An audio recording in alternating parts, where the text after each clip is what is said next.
We had big news this morning. While you were asleep overnight, House Republicans on the House Rules Committee blocked a measure that would have forced Attorney General Pam Bondi to release all of the Epstein files. Let's get into it.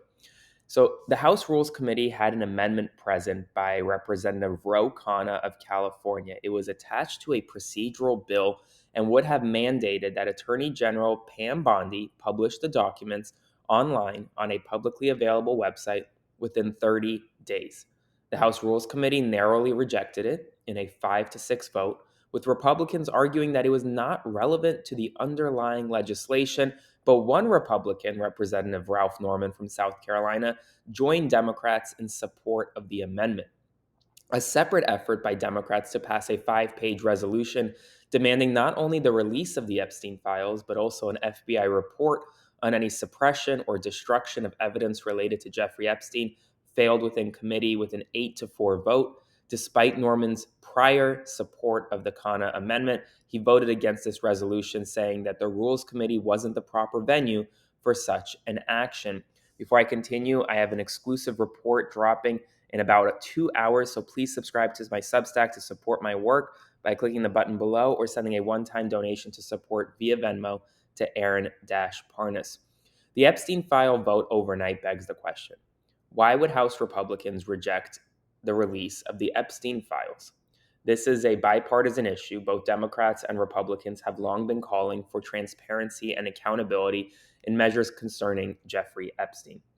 He was a horrific individual who has passed away. His associate, Ghislaine Maxwell, is currently serving a 20-year sentence in federal prison.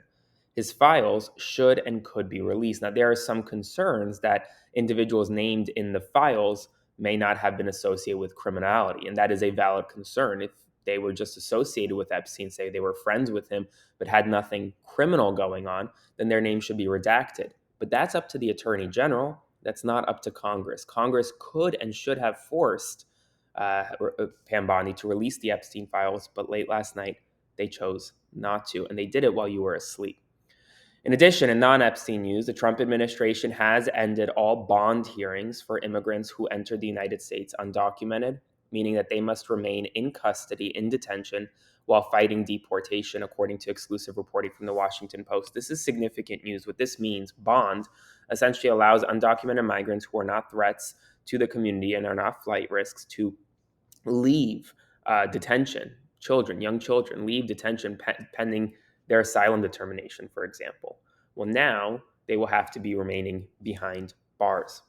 In addition, Donald Trump is making a significant pivot on Ukraine. According to the Financial Times, Trump is now privately urging Ukraine to escalate strikes inside of Russia and even asked if Zelensky could target Moscow.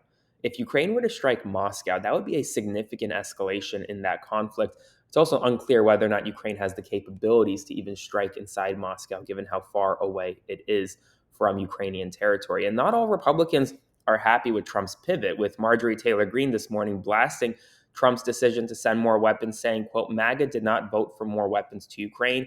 MAGA voted for no more U.S. involvement in foreign wars. And Trump said he's disappointed in Putin, but he's not done with him, claiming that they had a Ukraine deal 4 times and expressed frustration over attacks like one on a Kyiv nursing home. Trump also voiced strong support for NATO, backing Article 5 and noting that the allies are, quote, now paying their own bills.